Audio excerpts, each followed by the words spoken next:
बेटा आज हम करेंगे कंपाउंड माइक्रोस्कोप। तो सिंपल माइक्रोस्कोप हम कर चुके हैं, कंपाउंड माइक्रोस्कोप करेंगे। कंपाउंड का मतलब होता है वो माइक्रोस्कोप जिसमें एक से ज़्यादा लेंस जो है वो हम यूज़ करते हैं। जैसा जैसे बेटा आप इस डायग्राम में देख रहे हो, दो लेंस है हमारे पास। एक ये वाला है जिसके ऊपर मैंने ओ लिखा है, और ये दूसरा है जिसके ऊपर ई लिखा है, ठीक है ना। तो इस माइक्रोस्कोप में दो लेंसेज यूज होते हैं। एक जो है वो ऑब्जेक्ट के सामने रखा जाता है, ये ए बी जो है हमारा ऑब्जेक्ट को रिप्रेजेंट कर रहा है। सो ए बी ऑब्जेक्ट के सामने जो लेंस रखा होता है, जैसे ये ओ वाला रखा है, इसे हम ऑब्जेक्ट लेंस कहेंगे क्योंकि ये ऑब्जेक्ट के सामने रखा है। और दूसरा लेंस जो है जो आई के सामने रखा है, इसे हम क्या बोलेंगे, आई लेंस बोलेंगे, इसलिए इसके ऊपर ई लिखा है। तो इन दोनों की कैरेक्टरिस्टिक ये है कि जो ऑब्जेक्ट लेंस होता है इसकी स्मॉल फोकल लेंथ होती है, ठीक है ना।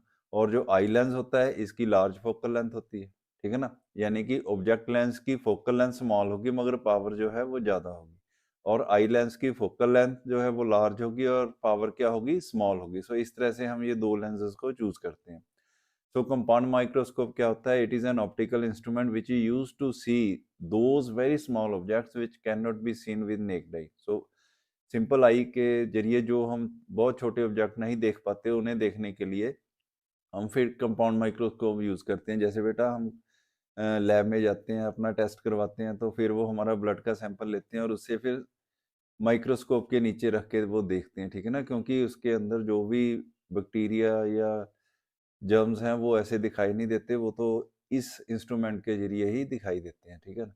सो ये तो था कंपाउंड माइक्रोस्कोप की इंट्रोडक्शन। अब हम करेंगे इसकी मैग्नीफाइंग पावर। मैग्नीफाइंग पावर का मतलब होता है कि जैसे स्मॉल ऑब्जेक्ट को कोई भी माइक्रोस्कोप कितना बड़ा करके दिखाता है, ठीक है ना, तो वो उसकी मैग्नीफाइंग पावर के बारे में बताती है। हम यहाँ पे कौन सी मैग्नीफाइंग पावर फाइंड आउट करेंगे, एंगुलर मैग्नीफाइंग पावर और एंगुलर मैग्निफिकेशन जिसे बोल देते हैं, वो फाइंड आउट करेंगे। बेटा इसमें दो केस बनते हैं। पहला केस हम ये वाला जो डायग्राम आप देख रहे हो ये वाला करेंगे कि when final image of the object is formed at least distance of distinct vision, ठीक है ना। तो पहला केस क्या हमारा बनेगा, हमारा पहला केस बनेगा कि व्हेन फाइनल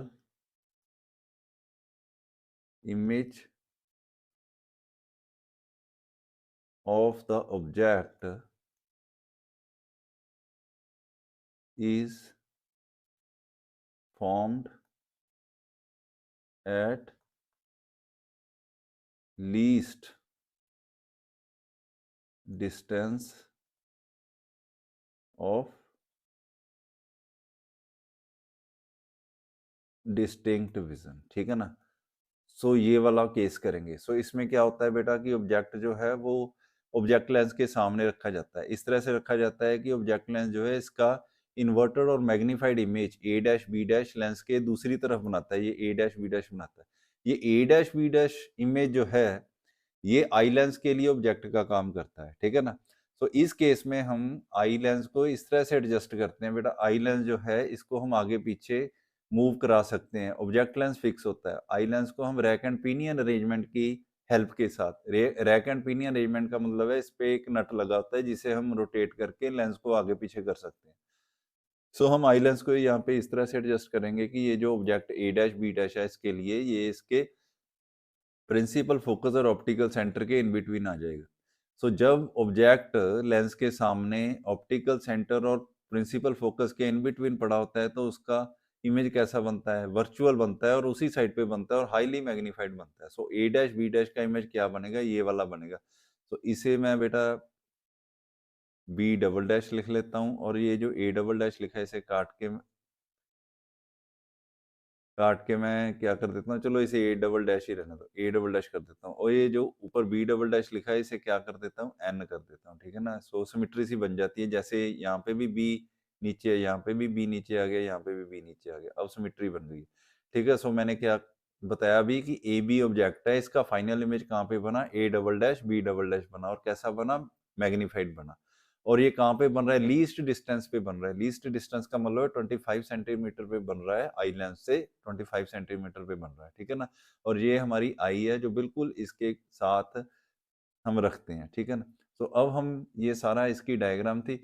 अब हम क्या करेंगे, इसकी मैग्नीफाइंग पावर फाइंड आउट करेंगे और एंगुलर मैग्निफिकेशन जिसे हम बोल देते हैं, ठीक है ना। सो स्टार्ट करते हैं। तो मैग्नीफाइंग पावर, तो मैग्नीफाइंग पावर क्या होती है? मैग्नीफाइंग पावर, तो इसे हम कैपिटल एम से लिखते हैं। किसके इक्वल होती है? ये होती है angle, it is defined as the ratio of angle subtended by image at I to the angle subtended by object at I when seen directly, ठीक है ना, and when both are placed at least distance of distinct vision. Okay, तो ये दो बातें मैंने यहाँ पे बोली हैं। क्या बोली हैं? कि एक तो ये बोला है कि angle subtended by object at eye when seen directly, और एक बोला है कि when both are placed at least distance of distinct vision. इसका मतलब है कि जब हमने फाइनल इमेज को देखना है, ठीक है ना, तो वो लीस्ट डिस्टेंस पे बनना चाहिए, वो बन ही रहा है। तो जब हम फाइनल इमेज को देखेंगे तो लेंस के थ्रू देखेंगे, क्योंकि इमेज हमें लेंस के थ्रू ही दिखाई देगा। सो लेंस के थ्रू जब हम अपनी आई यहाँ पे रख के देखेंगे तो ये आई के साथ कितना एंगल बनाएगा? ये बीटा एंगल बनाएगा, ये वाला। सो ये एंगल बना जो इमेज हमारी आई के साथ बना रहा है, जब हम उसे देख रहे हैं। तो ऊपर कौन सा एंगल आ जाएगा? बीटा। तो बीटा क्या है? It is the angle subtended by image at eye when image is formed at least distance. और नीचे क्या है? कि angle subtended by object at eye when seen directly. ये बात लिखने का क्या मतलब है? इसका मतलब है कि जब हम इमेज को देखते हैं तो लेंस के थ्रू देखते हैं, और जब ऑब्जेक्ट को देखना हो तो हम डायरेक्ट देखते हैं, क्योंकि जब हम लेंस के थ्रू देखेंगे तो हमें ऑब्जेक्ट नहीं दिखाई देगा। क्या दिखाई देगा? फिर तो इमेज दिखाई देगा। इसलिए सारे इंस्ट्रूमेंट को साइड पे रख के फिर हम ऑब्जेक्ट को देखेंगे। और आपको मालूम ही है, कोई भी ऑब्जेक्ट हमें क्लियर कब दिखाई देता है? जब वो लीस्ट डिस्टेंस पे पड़ा हो। इसलिए ऑब्जेक्ट को भी यहाँ से उठा के कहाँ पे लेके आएंगे? लीस्ट डिस्टेंस पे लेके आएंगे, यानी कि यहाँ पे रखेंगे, इस जगह पे। इस जगह पे ऑब्जेक्ट को रखेंगे और फिर देखेंगे। तो ये देखो, यहाँ से देखेंगे जब, तो ये अल्फा एंगल बनेगा आंख के साथ। ये वाला अल्फा, ये अल्फा है ना, ये अल्फा एंगल बनेगा आंख के साथ।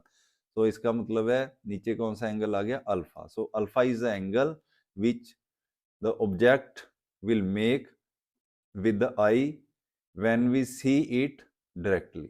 कि बिना किसी इंस्ट्रूमेंट के जब हम ऑब्जेक्ट को देखते हैं तो वो हमारी आंख के साथ जितना एंगल बनाता है वो अल्फा बन रहा है। तो मैग्नीफाइंग पावर फिर किसके इक्वल आ गई? बीटा ओवर अल्फा, क्योंकि एंगल स्मॉल है। So they can be replaced by their tan। So हम यहाँ पे लिख देंगे beta is equal to tan beta और alpha is equal to tan alpha. अब हम बीटा और अल्फा की वैल्यू निकाल के यहाँ पे भरेंगे। सो बीटा की वैल्यू निकालने के लिए, tan बीटा की वैल्यू निकालने के लिए हम देखते हैं कौन सी ट्रायंगल कंसीडर करेंगे जिसमें बीटा एंगल बन रहा है। सो किस एंगल में बन रहा है? सो ये वाली एंगल देखो, ये वाली ट्रायंगल देखो, ये बड़ी वाली जो ट्रायंगल है कौन सी है? ये C2 B double dash A double dash. इसमें कौन सा एंगल बन रहा है? बीटा बन रहा है। तो यहाँ से हम tan बीटा की वैल्यू निकालेंगे। सो इस इक्वेशन को मैं इक्वेशन नंबर 1 लिख लेता हूँ, ठीक है ना। सो इन ट्रायंगल कौन सी ट्रायंगल कंसीडर करेंगे? C2 B double dash A double dash, ठीक है। यहाँ से हम tan बीटा की वैल्यू निकाल लेंगे। tan बीटा कितना आएगा? Perpendicular over base. बेटा यहाँ पे परपेंडिकुलर क्या है? ये देखो B double dash A double dash perpendicular है, ठीक है ना। सो B double dash A double dash perpendicular है, ठीक है।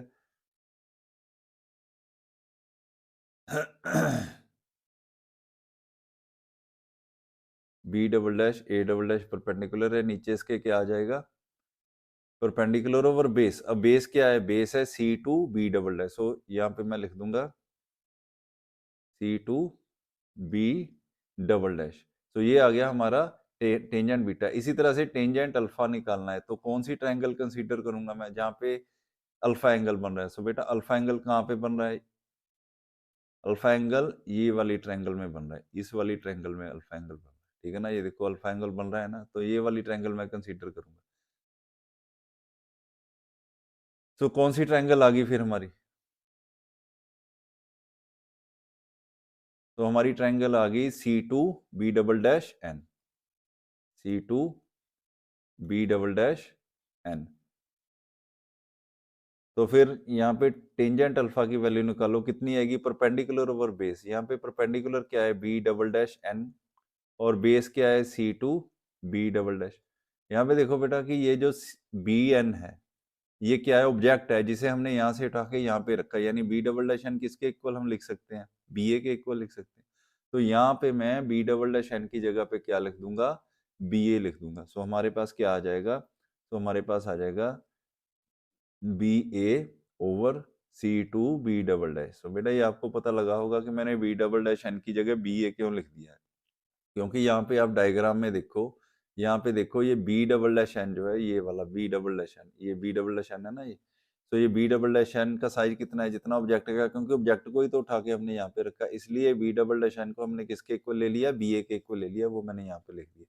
तो ये हमारे पास आ गई है टेन बीटा की वैल्यू, और ये हमारे पास आ गई है टेंजेंट अल्फा की वैल्यू। अब ये दोनों वैल्यूज हम उठा के 1 नंबर इक्वेशन में रख देंगे, डाल देंगे, तो हमारे पास क्या बनेगा, सो इक्वेशन 1 implies, सो मैग्नीफाइंग पावर किसके इक्वल आ जाती है, तो टेंजेंट बीटा की वैल्यू भरो, टेंजेंट बीटा कितना है, B double dash A double dash over C2 B double dash, इसके नीचे क्या आ जाएगा, B double dash N over C2 B double dash. ये देखो C2 B double dash C2 B double dash cancel हो गया, हमारे पास क्या बचा फिर, B double dash A double dash over B double dash N, ये बच गया हमारे पास B डबल डैश N। तो B डबल डैश N मैंने लिखा है, B डबल डैश N की जगह हमने क्या लिखा था, ये देखो BA लिखा था, ठीक है ना। सो B डबल डैश N की जगह मैं क्या यहाँ पे लिख देता हूँ, BA लिख देता हूँ, ठीक है ना, क्योंकि दोनों इक्वल है साइज ऑफ ऑब्जेक्ट, क्योंकि दोनों ऑब्जेक्ट ही रिप्रेजेंट कर रहे हैं, इसलिए B डबल डैश N की जगह मैंने क्या लिख दिया, BA लिख दिया। अब इसको थोड़ा सा मॉडिफाई मैं करूंगा, क्या करूंगा अब मैं इसको, ये देखो इसको मैं B डैश A डैश से मल्टीप्लाई कर दिया मैंने, B डैश A डैश से ही डिवाइड कर दिया, कोई फर्क नहीं पड़ा। अब इस वाली टर्म को मैं इसके नीचे ले आऊंगा, इस वाली टर्म को इधर ले जाऊंगा, तो देखो क्या बन जाएगा, ये बन जाएगा B double dash A double dash over B dash A dash into B dash A dash over BA। तो ये क्या बन गया, ये हमारे पास क्या बन गया, देखो ये वाली जो टर्म है ये क्या बन गई, ये बन गई size of image over size of object for eye lens, ठीक है ना, क्योंकि आई लेंस के लिए B double dash A dash क्या है, ये इमेज है, इमेज का साइज है, और B डैश A डैश क्या ऑब्जेक्ट का साइज है। सो ये क्या बना, size of image over size of object for eye lens. So इसे मैं क्या क्या लिख दूंगा, linear magnification of eye lens लिख दी मैंने। और इसी तरह से ये क्या आ गया, B डैश A डैश क्या है, तो ये देखो आप डायग्राम को देखो तो डायग्राम में देखो कि जो B डैश A डैश है ये ऑब्जेक्ट लेंस के लिए तो इमेज है, मगर आई लेंस के लिए क्या ऑब्जेक्ट है। सो ये अब सेकंड टर्म में जो है B डैश A डैश ये क्या रिप्रेजेंट करेगी, ये इमेज का साइज रिप्रेजेंट करेगी फॉर ऑब्जेक्ट लेंस, ठीक है ना। सो ये साइज ऑफ इमेज आ गया फॉर ऑब्जेक्ट लेंस, और BA क्या रिप्रेजेंट करेगा, size of object for object lens. So ये क्या बन गया, ये बन गई linear magnification of object lens बन गई, ठीक है। ये हमारे पास आ गया रिजल्ट। अब देखो लीनियर मैग्निफिकेशन कितनी होती है कन्वेक्स लेंस की, वो होती है VE ओवर UE होती है, ठीक है ना। और ऑब्जेक्ट लेंस की भी कितनी होगी, V not over U not होगी, मगर अब हम यहाँ पे साइन कन्वेंशन यूज करेंगे, साइन कन्वेंशन, ठीक है ना। सो डायग्राम को ध्यान से देखो, तो डायग्राम को ध्यान से देखो, तो यहाँ पे देखो डायग्राम को ध्यान से देखो, V नॉट क्या है, V नॉट है इमेज का डिस्टेंस फ्रॉम द लेंस, ये लेंस है ऑब्जेक्ट लेंस, और ये इमेज है, ये वाला ये इमेज है, ये इमेज। तो ये क्या रिप्रेजेंट कर रहा है, V नॉट रिप्रेजेंट कर रहा है, ये क्या आएगा, ये तो प्लस का ही आएगा, और जो U नॉट है वो क्या है, ये है ऑब्जेक्ट का डिस्टेंस, ये वाला U नॉट, ये क्या आएगा, माइनस का आएगा, क्योंकि हम जब U नोट को मेजर करेंगे तो हम कैसे मूव करेंगे, against the direction of propagation of light. So U note क्या आएगा, माइनस का आएगा। सो यहाँ पे हम क्या कंसीडर कर लेंगे, तो ऐसे लाइन मार के मैं यहाँ पे लिख देता हूँ, तो यहाँ पे V नोट जो है वो प्लस का ही आएगा, प्लस V नोट आएगा, और जो U नोट है ये क्या आ जाएगा, माइनस U नोट आएगा। तो ठीक है, सो ये हमारे पास क्या टर्म बन गई, ये बन गई minus V note over U note बन गई, और VE ओवर UE का देखो क्या बनेगा, तो डायग्राम को देखो, ये जो है ये यूई रिप्रेजेंट कर रहा है, यूई, ठीक है ना, यूई रिप्रेजेंट कर रहा है, यूई। तो ये माइनस की होगी क्योंकि लेंस से इस तरफ को जा रहे हैं हम। और वीई क्या है, ये वाला डिस्टेंस यहाँ से लेके यहाँ तक का डिस्टेंस, ये वीई रिप्रेजेंट कर रहा है, ये भी माइनस का होगा, ठीक है ना। और ये किसके इक्वल है, डी के इक्वल है। ये हम यहाँ पे वैल्यूज भर देंगे, ठीक है ना। तो इस केस में क्या आ जाएगा, यहाँ पे भी देखो आप, वीई किसके इक्वल होगा, माइनस वीई के, और यूई किसके इक्वल होगा, माइनस यूई के, और वीई तो डी के इक्वल है, इसलिए ये माइनस डी के इक्वल हो जाएगा। तो ये हमारे पास क्या आ जाएगा फिर, वीई ओवर यूई को क्या लिख देंगे, minus V E over minus U E. तो ये तो साइन कैंसिल हो जाएंगे, प्लस के हो जाएंगे, तो हमारे पास आ जाएगा minus V naught over U naught into V E over U E आ गया। ठीक है ना। तो ये जो वीई ओवर यूई है, इसकी वैल्यू हम फाइंड आउट करके यहाँ पे फिल कर देंगे, तो हमारा जो है वो रिजल्ट आ जाएगा, ठीक है ना, मैग्नीफाइंग पावर आ जाएगी। तो इसके लिए हम लेंस इक्वेशन यूज करेंगे, इसे इक्वेशन नंबर 2 लिख लेते हैं, ठीक है। अब लिखो, अब फिर करो, फिर यूजिंग लेंस इक्वेशन, यूजिंग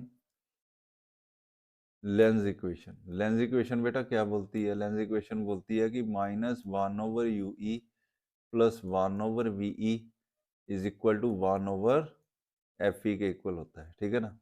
तो क्योंकि आई लेंस के लिए लिख रहे हैं, इसलिए मैंने इसके नीचे ई की एब्रीवेशन यूज की है। सो जैसे आपको हमने किसकी वैल्यू निकालनी है, वीई ओवर यूई की निकालनी है, तो दोनों तरफ वीई से मल्टीप्लाई कर दो। तो जब वीई से मल्टीप्लाई करेंगे तो फर्स्ट टर्म आ जाएगी minus V E over U E, second आ जाएगी वीई ओवर वीई 1, और थर्ड लास्ट वन क्या आ जाएगी, वीई ओवर एफ ई आ जाएगी। ठीक है। तो ये 1 को दूसरी तरफ ले जाओ, क्या बन जाएगा, minus V E over U E is equal to V E over F E minus 1 बन जाएगा ये, ठीक है। तो ये बन गया। अब इस तरफ लिख देता हूं मैं,